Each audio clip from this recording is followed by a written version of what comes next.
Bonjour à tous et bienvenue sur la chaîne YouTube de Figurines Collector. Aujourd'hui on retourne du côté de la collection Dragon Ball Z de la gamme de figurines articulées SH Figuarts par la marque Tamashii Nations. Alors on vous a déjà présenté pas mal de figurines du même univers et de la même gamme, mais aujourd'hui je vais vous en présenter une toute nouvelle qui devrait sortir d'ici octobre ou novembre. Donc je pense que vous aurez reconnu qu'il s'agit de Kiwi, l'un des rivaux de Vegeta et subalterne de Freezer. Donc on l'accueille volontiers dans cette gamme-là parce que c'était un des derniers membres notables de l'armée de Freezer qui manquait à la collection.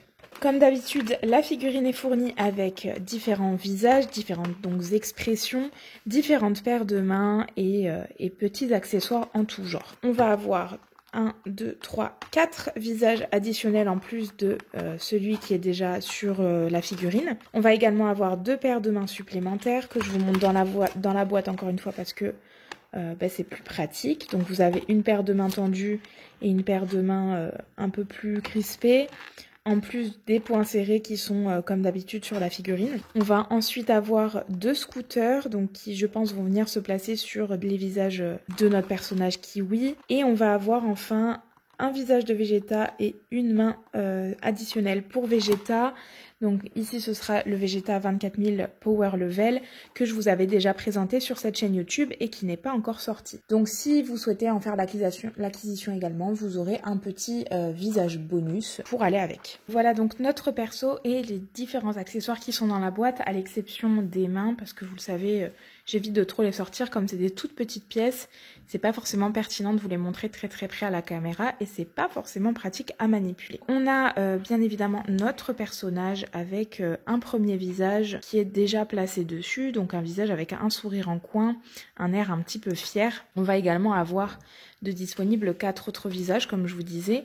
On commence avec les 2 premiers, donc un premier visage un peu incompréhensif du personnage qui parle.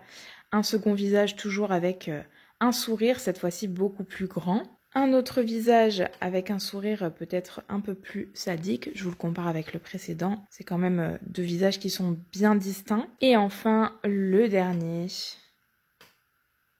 Ce visage-là. Donc comme vous voyez, en termes de visage, on est très bien servi.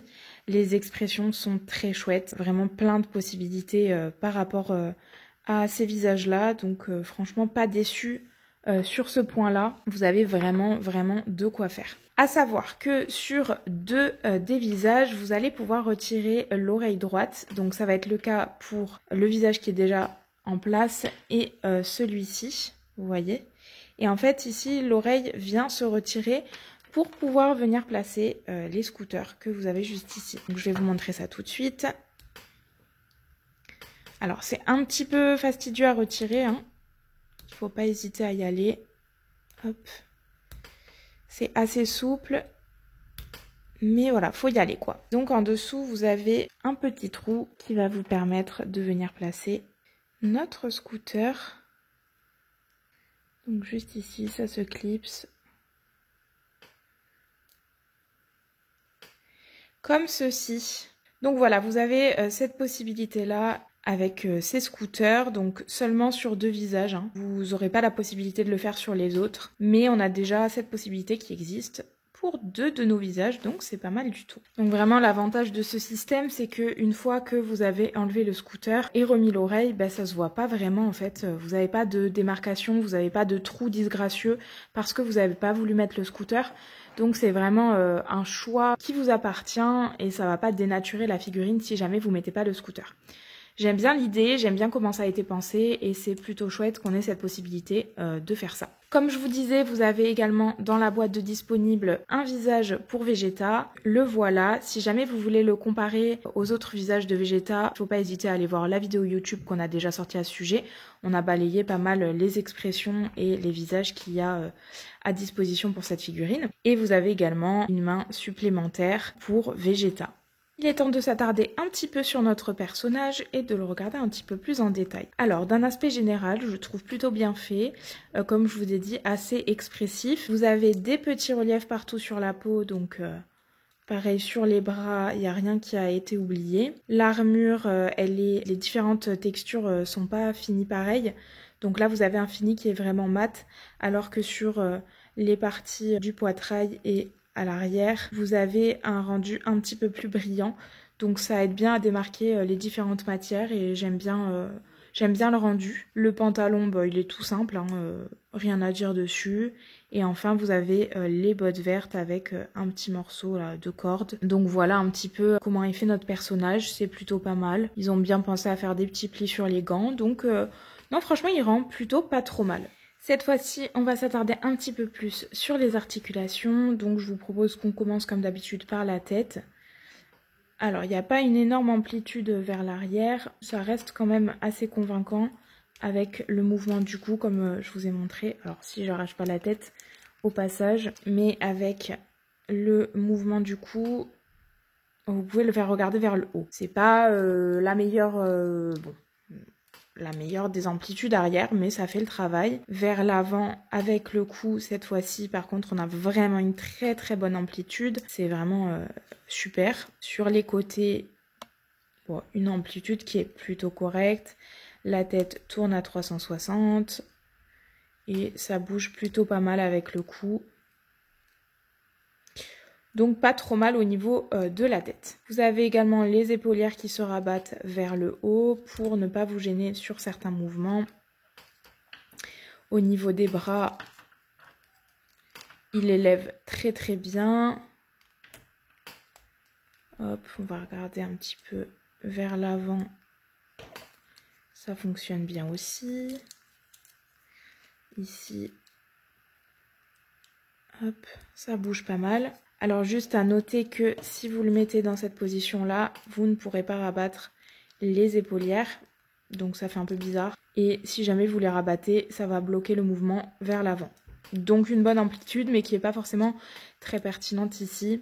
Après, hop, ça se rabat très très bien au niveau du poitrail, vous voyez, sur le buste. Donc ça c'est chouette parce que c'est pas souvent le cas, surtout pour les personnages à armure. Vraiment c'est pas souvent le cas, donc ça c'est très très bien. On va regarder ici, ça tourne bien, tout tourne. Les coudes se plient très bien.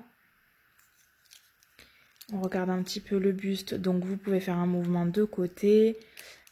Un super mouvement donc vers l'avant. Regardez, c'est impressionnant. Je ne crois pas avoir déjà vu ça sur une figurine SH. En tout cas que je vous ai présenté. Donc c'est plutôt positif. Il s'avance vraiment énormément. Bon, par contre, on a un énorme trou sur l'arrière si jamais vous faites ça. Au niveau de l'arrière, on est limité. Il n'y a pas beaucoup de mouvement. Donc ça, c'est pour le haut du corps. Le bassin, il tourne très bien. Il tourne à 360. Vous avez également les armures au niveau des hanches qui se relèvent. Au niveau des pieds, vers l'avant, ça va bien loin. Vers l'arrière également, je pense qu'on peut lui faire un grand écart, ou presque. Sur l'avant, ça s'ouvre, mais pas à fond. Mais c'est pas très gênant, je trouve. Les genoux, une très bonne amplitude au niveau des genoux. Au niveau des chevilles, ça bouge également à 360.